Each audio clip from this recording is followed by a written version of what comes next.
Hello, welcome to Shaka Extra Time, a show that comes to you every week. I am Paul Ndiho. Joining me from his home in Arlington, Virginia, a suburb of Washington, D.C., is Shaka Ssali himself, aka the Kabale Kid. Hello, Shaka. Hello, Ndugu Paul. How are you? I remain simple, easy, and as some of my fans have suggested, an awesome son of Mother Africa. Shaka, let's start here in the United States, where more than 500,000 people have succumbed to COVID-19.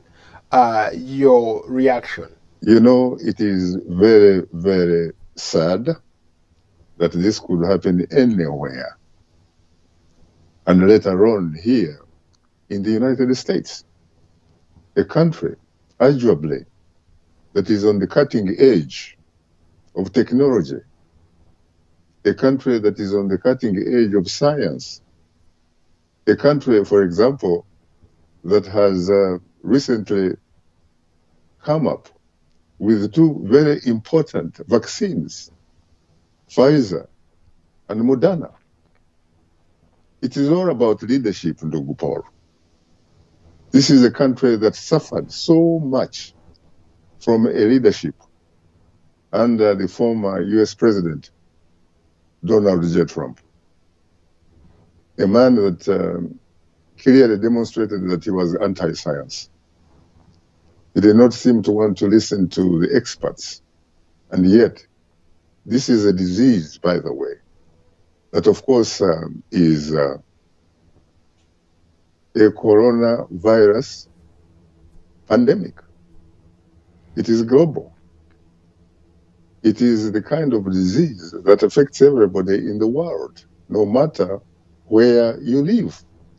So the leadership should in fact have begun right here in the United States of America, because the US has the necessary infrastructure, because the United States boasts of one of the most respected CDC, the Centers for Disease Control, which is based in Atlanta, the state of Georgia. But you know, that particular institution itself had problems, especially under the Trump administration. President Trump essentially wanted to use politics to control the disease. And this is part of the problem. The leadership was missing in action.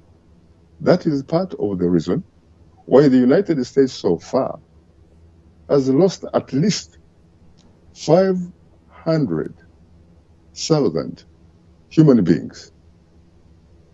And yet, you are talking about a country that only has 4% of the world's population. You make a very good point. When President Joe Biden came in, he took a totally different approach. They've purchased more vaccines. They are vaccinating a lot of people. As we speak, more than at least 20 million Americans have been vaccinated against COVID-19. So there is a little bit of work or progress being made on that front. But still, the numbers are still shooting through the roof. When he took over the leadership of this country, the numbers were already at 400,000. So a month ago, we are talking about more 100,000 people dying, making it slightly over 500,000. Yeah, but I think that there is a significant difference in terms of the approach. He's obviously offered to lead politically, but he has also equally made it very clear that he will listen to the leaders of science, he will listen to public health experts, because this is a disease that is driven by science, driven by facts, driven by evidence. You cannot afford to ignore the above.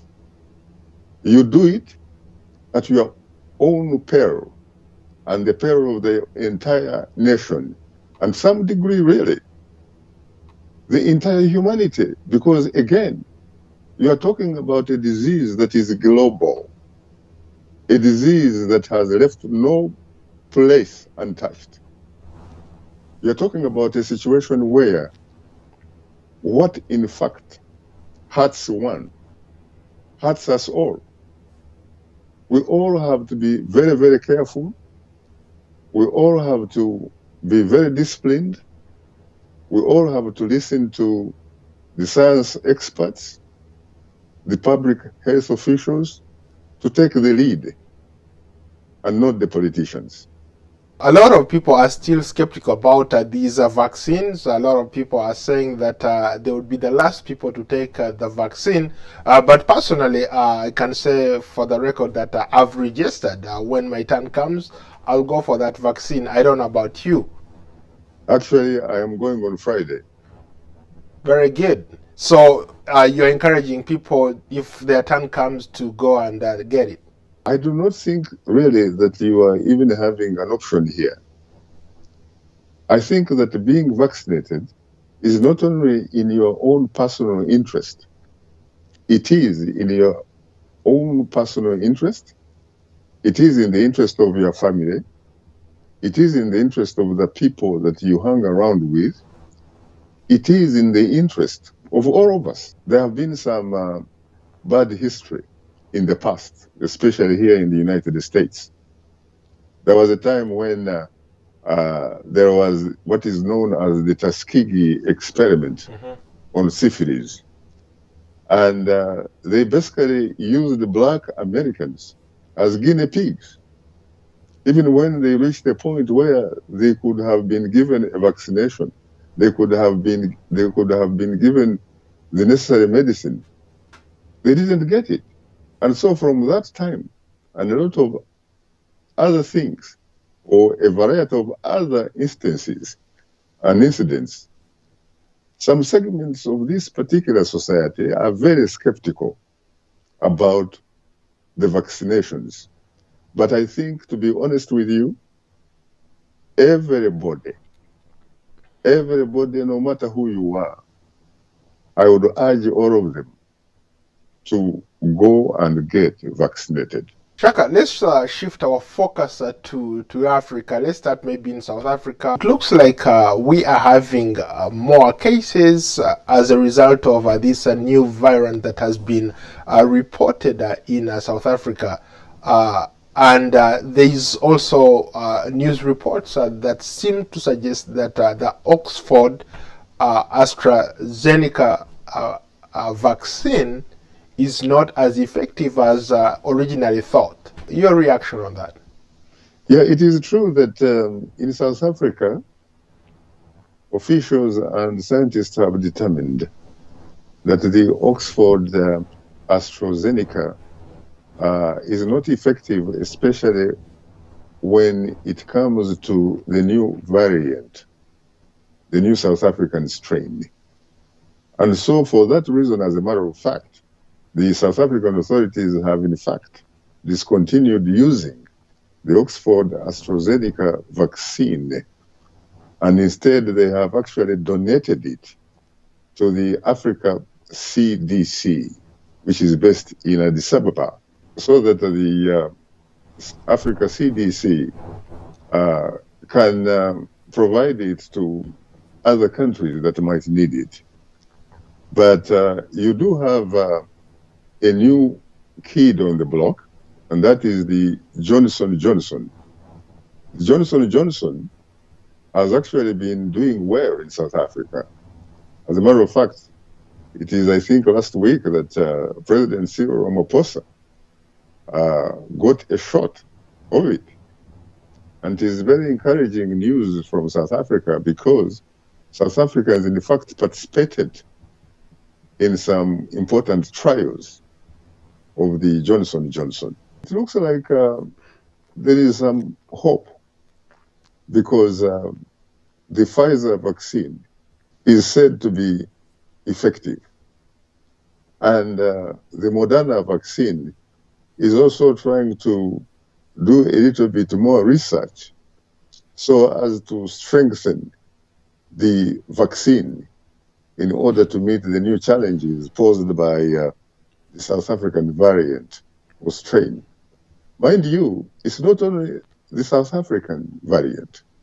We are also talking about the UK variant, the United Kingdom.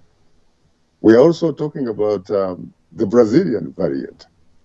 And in fact, the last time I checked, there has also, it is also said that there could also be a California variant. So there are likely to be so many different types of variants.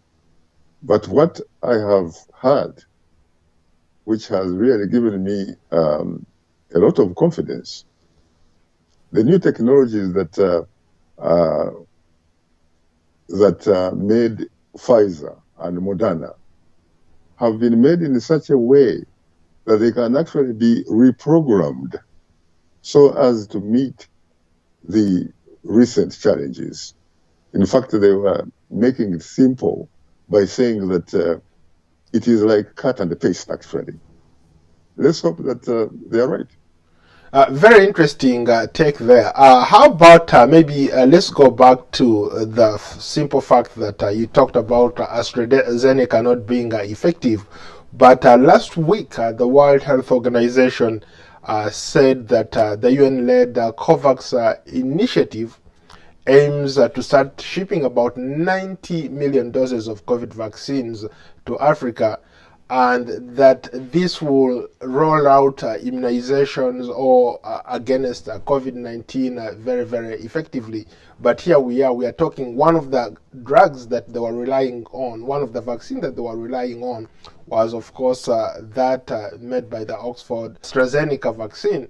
And now here we are talking about it not being that effective. So what does that mean for people who had hope against hope? Well, luckily in Lugupol, we are not keeping all the eggs in one basket. At least we do have some options. We talked about the Johnson & Johnson. We talked about Pfizer. We talked about Moderna. And you know, I think that the UN, through the World Health Organization, is not only going to be limited to providing Africa access to vaccines only through the Oxford AstraZeneca. They are also going to be offering the other types of vaccines. And as a matter of fact, at the end of the day, there is no country should think in terms of nationalism. No country should think of isolationism, because at the end of the day, you are dealing with a virus that does not need a visa. And why? Simple. Because this type of virus is the kind of virus that does not respect borders or boundaries. It does not respect whether you are rich, whether you are poor.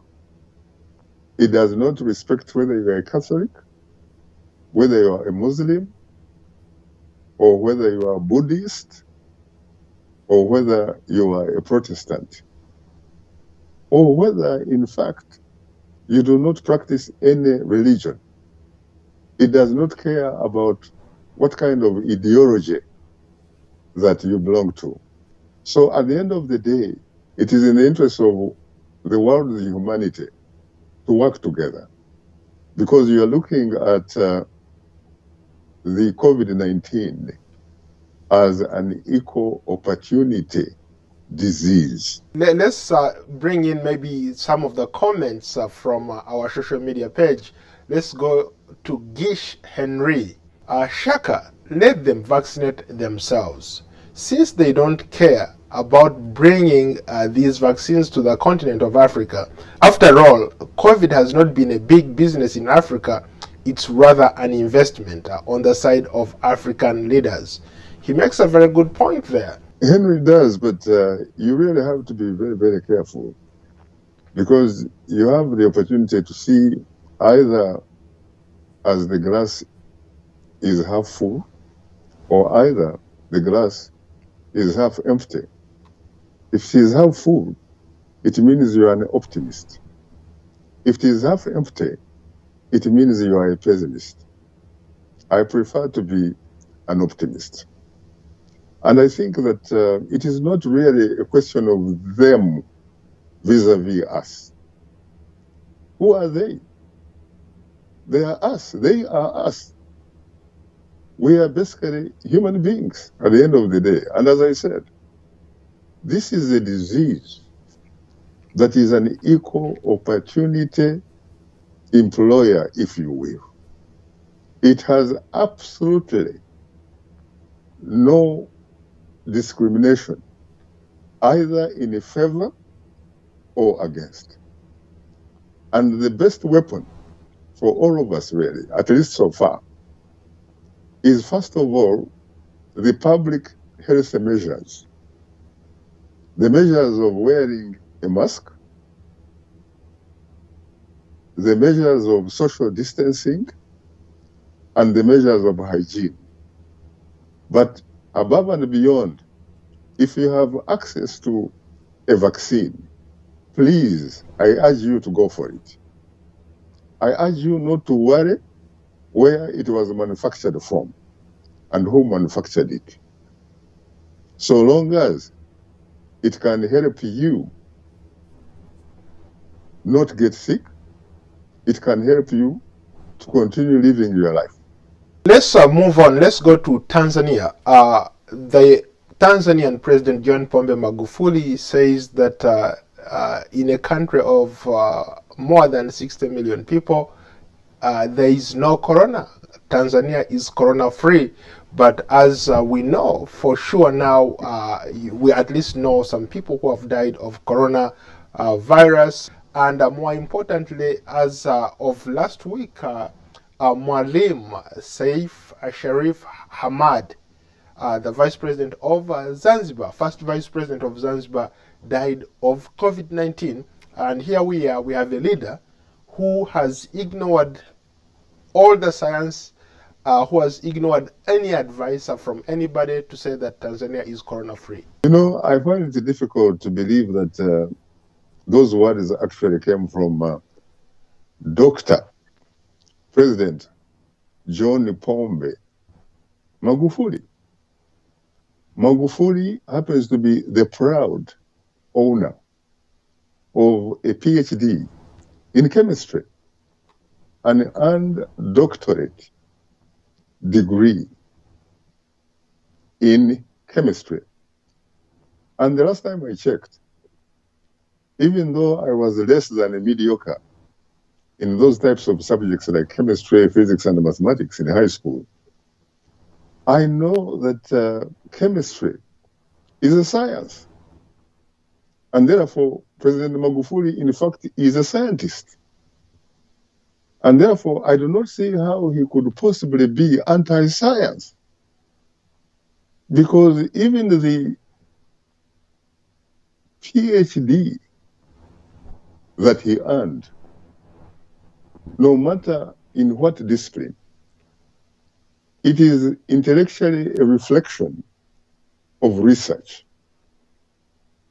It is a reflection of being guided by facts, not opinions.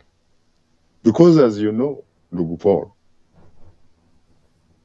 we all may have a right to own an opinion, but certainly not a right to own our different sets of facts. So I think that if it is true that Tanzanian President Dr. John Pombe Magufuli made that statement, he owes an apology, first of all, to the university where he earned that doctorate degree, to the people of Tanzania, to the people of Africa, and to the world, really, and to the scientific community globally.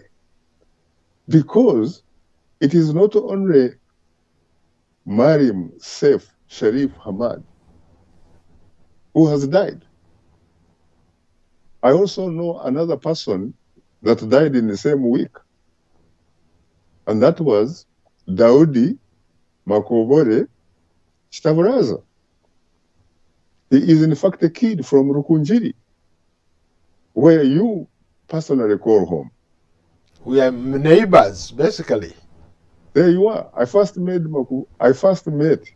Daudi in the Tanzanian commercial capital of Dar es Salaam back in 1985 when I was doing research for my PhD for UCLA, University of California, Los Angeles. I was then attached as a Ford Foundation Fellow to the University of Dar es Salaam, known as Kio Kikuu, and also to the Tanzania Film Company, TFC. I have met him on other times that I have visited Dar es Salaam and Tanzania.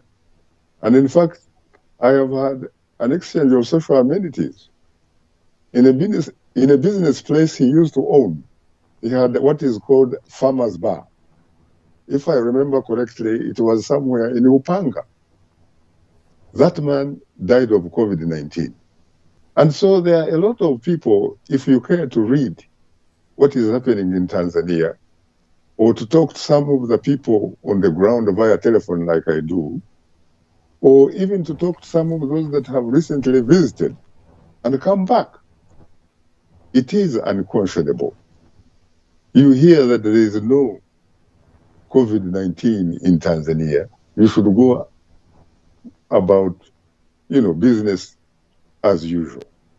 It was very sad because during the burial of Mariam Saif Sharif Hamadi, a lot of people who belong to the ruling party, Chama cha Mapinduzi, could not even have the dignity of wearing a mask.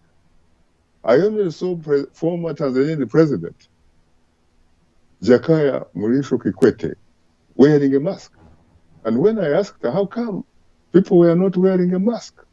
I was told, Ndugu Paul, that they do not want to make President Dr. John Pombe Magufuli unhappy because he will think that they do not listen to him.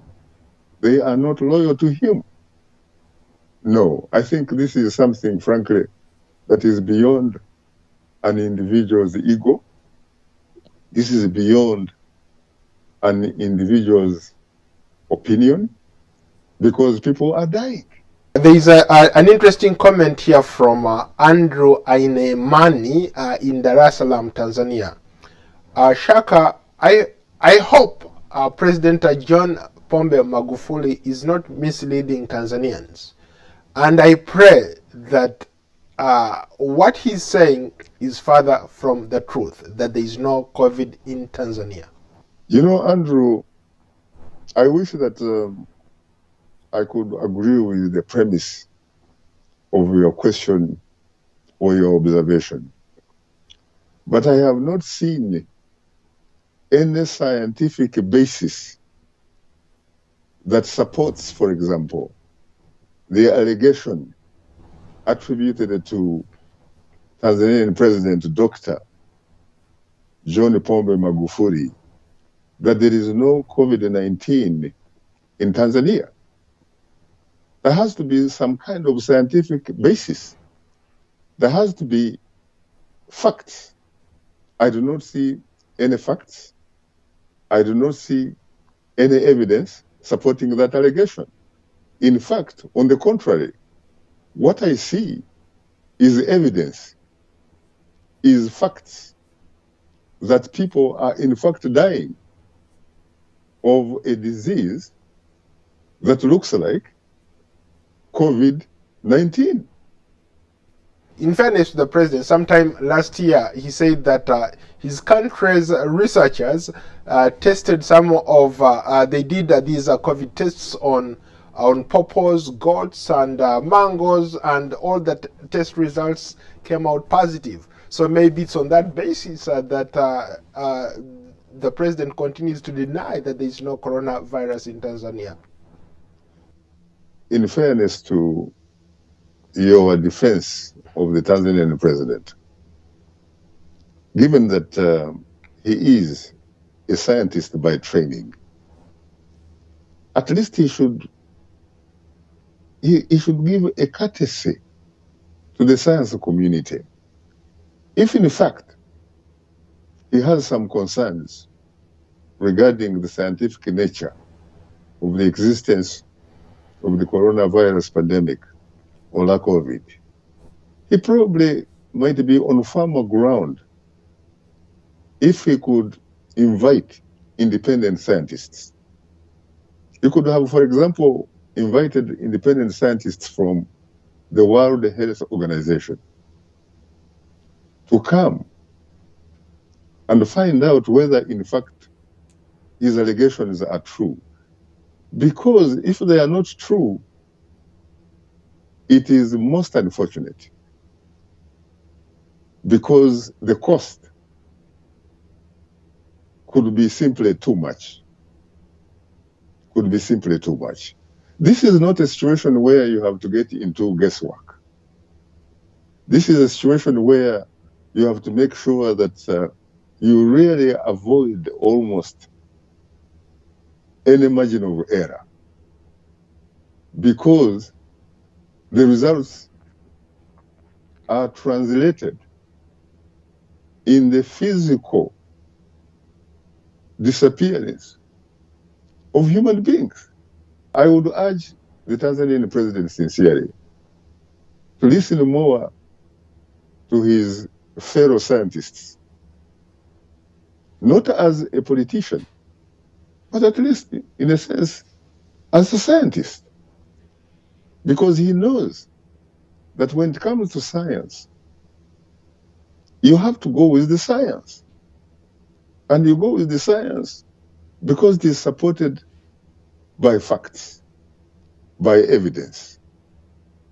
And whatever kind of experiments you do, they should be able to be independently replicated, so that you actually agree that what you were talking about, whether it was a theory, whether it was a suggestion, that it is on firm scientific ground. Are there any African countries that have done a great job that other people should look at and emulate?